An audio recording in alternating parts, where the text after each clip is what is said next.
Cultination, bonjour! Bienvenue dans cette vidéo explosive où nous allons nous plonger dans l'univers scientifique et explorer les mystères entourant les extraterrestres et l'espionnage de la CIA. Mais avant d'entrer dans le vif du sujet, préparez-vous à un voyage fascinant à travers l'histoire de la CIA, racontée de manière simple et captivante. Ensuite, préparez-vous à être ébloui par les agroglyphes. Est-ce de l'art, un mystère ou une manifestation extraterrestre? Ce n'est pas tout.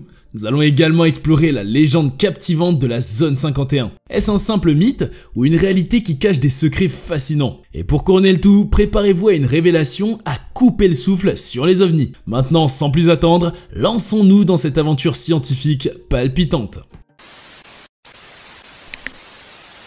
Exploration fascinante de la CIA. Découvrez son histoire passionnante en toute simplicité. La CIA, ou Central Intelligence Agency, est une agence gouvernementale américaine chargée de collecter des informations et des renseignements sur la sécurité internationale dans d'autres pays. Elle a été créée pendant la Seconde Guerre mondiale et a joué un rôle important dans la lutte contre les puissances de l'Axe et pendant la guerre froide qui a suivi. Certaines de ses activités secrètes, comme les opérations militaires et la cybersécurité, ont suscité l'attention et la critique du public. En effet, l'espionnage a toujours existé, avec des agents travaillant pour les intérêts étrangers contre ceux des États-Unis. Par exemple, il y a eu le complot raté de Benedict Arnold pour remettre le fort américain de West Point aux Britanniques pendant la guerre d'indépendance. Cependant, la première incursion institutionnelle à grande échelle du gouvernement américain dans l'espionnage a commencé pendant la Seconde Guerre mondiale après l'attaque japonaise sur Pearl Harbor en 1941. Des documents déclassifiés suggèrent que des agences gouvernementales auraient pu mieux se préparer à cette attaque. Il manquait une agence centralisée au sein du gouvernement capable de rassembler les informations collectées par les espions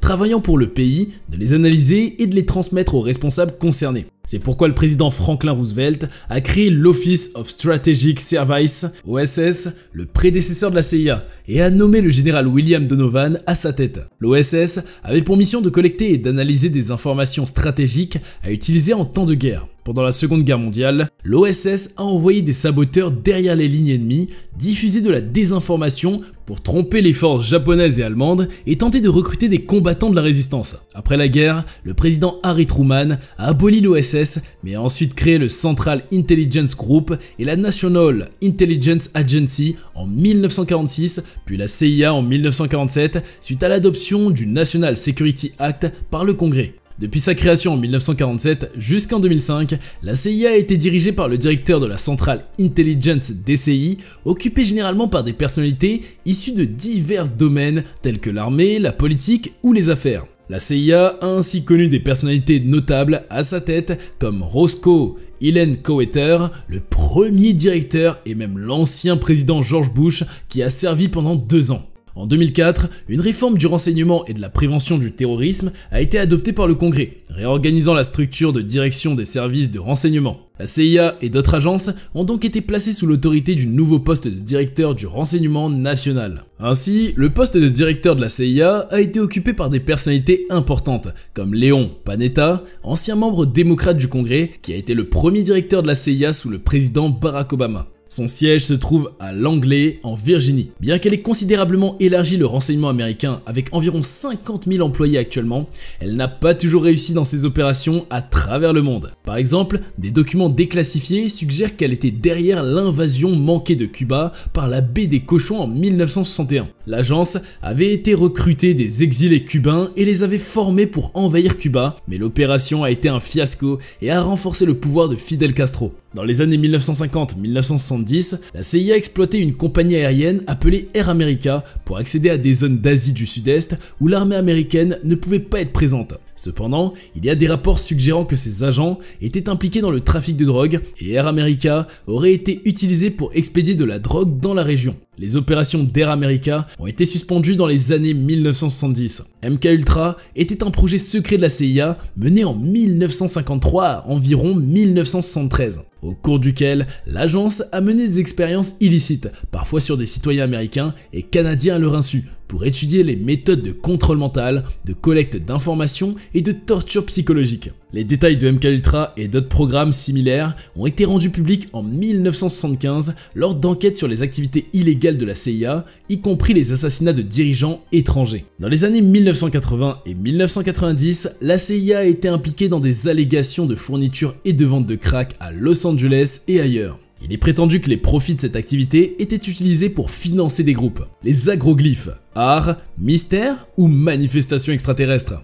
Dans la campagne de Connaught en Angleterre, un événement énigmatique a captivé l'attention des observateurs. Au cœur d'un vaste champ de blé verdoyant, une portion de la récolte a été mystérieusement aplatie, formant d'étranges motifs. Ces motifs, connus sous le nom de crop circle ou agroglyphes en français, ont fait leur apparition au début des années 1980, suscitant une multitude d'interrogations et de spéculations. Certains ont envisagé la possibilité qu'ils soient des traces laissées par des visiteurs extraterrestres, tandis que d'autres ont envisagé des anomalies météorologiques ou des expériences liées à des armes secrètes. Le monde était fasciné et intrigué par cette énigme agricole qui s'est rapidement propagée aux quatre coins de la planète, d'abord en Angleterre, puis en Californie et même en Australie. Aujourd'hui, ces mystérieux motifs ont pris une signification tout à fait différente. Ils nous rappellent que bien avant l'ère des réseaux sociaux, les canulars pouvaient se propager rapidement, prenant une ampleur virale à l'échelle mondiale. Leur véritable origine a été relevée en septembre 1991 par le journal britannique Today dans un article intitulé « Les hommes qui ont escroqué le monde ». Il a été révélé que deux amis résidant à Southampton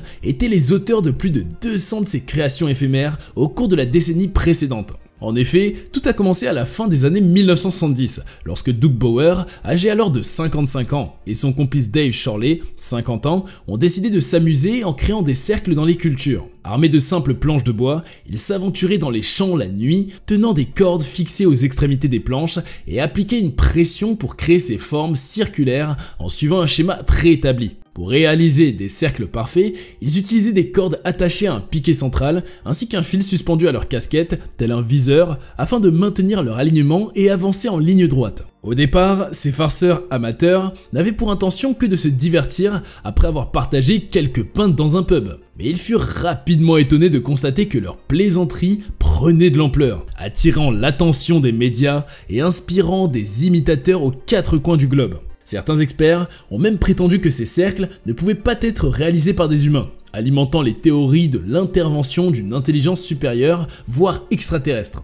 Une histoire aussi fascinante que drôle qui rappelle comment les canulars peuvent se propager rapidement et comment certaines personnes s'accrochent à des théories du complot malgré les preuves évidentes. Les crop circles, loin d'être magiques, sont le fruit de l'imagination de deux farceurs ingénieux. Ainsi, les amateurs de théories extraterrestres et autres croyances ont tout simplement ignoré les preuves évidentes. Remarque Rob Irving, un imitateur des célèbres farceurs des cercles de culture. Depuis 1989, il s'est lié d'amitié avec eux après que leur identité a été révélée. Fasciné par l'impact de ces créations anonymes sur l'imagination de millions de personnes, Irving a même créé les Circle Makers, un collectif d'art conceptuel avec quelques amis. Nous avons pris la relève de Doug et Dave et sommes devenus le groupe le plus actif dans la réalisation de cercles. Plaisante Irving, âgé de 65 ans, qui enseigne désormais l'art et la créativité à l'université du Gloucestershire. Selon lui, à un moment donné, il y avait jusqu'à 5 groupes différents impliqués dans la création de crop circles en Angleterre.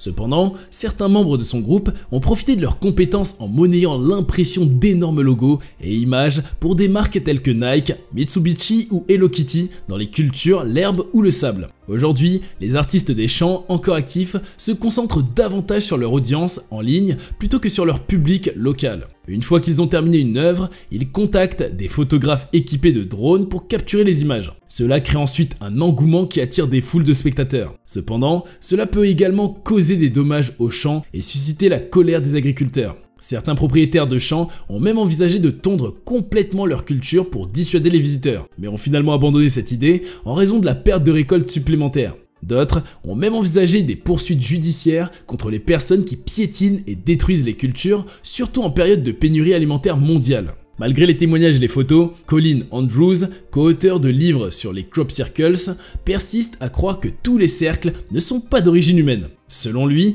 il existe des causes non humaines à ces dessins, que ce soit des fluctuations, des forces magnétiques de la Terre ou un message envoyé par un dieu ou une entité supérieure. D'autres chercheurs comme Jeffrey Wilson estiment qu'environ 1/5 des crop circles ne sont pas d'origine humaine, mais ils reconnaissent le manque d'informations pour établir une hypothèse valable sur leur origine. Pour Stéphane Lewandowski, professeur de psychologie à l'université de Bristol en Angleterre, la théorie de Colin Andrews sur les crop circles est un exemple de la façon dont les théories du complot fonctionnent. En gros, quand on présente de belles preuves qui démontrent une théorie comme le fait que des humains ont bel et bien créé des crop circles, les adeptes des théories du complot intègrent ces preuves à leur raisonnement ou les interprètent de manière détournée. C'est un peu comme si on essayait de résoudre un casse-tête et que à chaque nouvelle pièce renforçait leur croyance, même si ça ne colle pas vraiment. Lewandowski explique que si on souligne le manque de preuves pour une théorie, ces adeptes des théories du complot diront « Voilà, ça prouve à quel point le gouvernement cache bien les choses » ou « Le fait qu'on n'ait jamais vu d'extraterrestres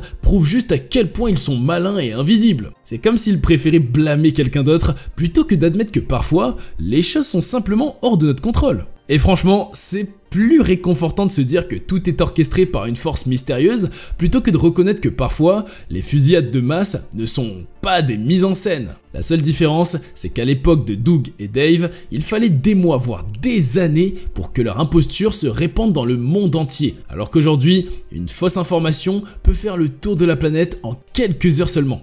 La Zone 51, une légende ou une réalité captivante? La Zone 51 est un endroit fascinant qui attire chaque année de nombreux touristes venus du monde entier. Cette base aérienne, située près de Rachel dans le Nevada, est entourée de mystères et de rumeurs selon lesquelles des engins spatiaux extraterrestres y seraient cachés. En effet, elle se trouve à environ 190 km au nord-ouest de Las Vegas, quelque part entre les bornes 29 et 30 de la célèbre route extraterrestre du Nevada, également connue sous le nom de State Route 375. Pour y accéder, il faut emprunter un chemin de terre non balisé. Même s'il n'y a pas de bâtiment visible depuis la route, ce chemin mène à la base de Groom Lake, également appelée Omey Airport sur les cartes d'aviation civile. Une fois arrivé au bout de ce chemin, vous découvrirez une base militaire qui porte de nombreux noms non officiels tels que Paradise Ranch, Watertown, Dreamland Resort, Red Square, The Box, The Ranch, Nevada Test and Training Range, Detachment Free, Air Force Flight Test Center et bien sûr Zone 51. Avant la Seconde Guerre mondiale, les environs de Groom Lake étaient connus pour leurs mines d'argent et de plomb. Lorsque la guerre a éclaté, l'armée a pris le contrôle de cette zone isolée pour y mener des recherches, notamment des essais nucléaires et des tests d'armes. Pendant la guerre froide, lorsque la CIA a commencé à développer des avions de reconnaissance, le directeur de la CIA de l'époque, Richard Bissell, a réalisé qu'il leur fallait une base secrète pour construire et tester les prototypes. En 1955, en collaboration avec Kelly Johnson, un concepteur d'avions chez Lockheed, ils ont choisi l'aérodrome isolé de Groom Lake comme quartier général.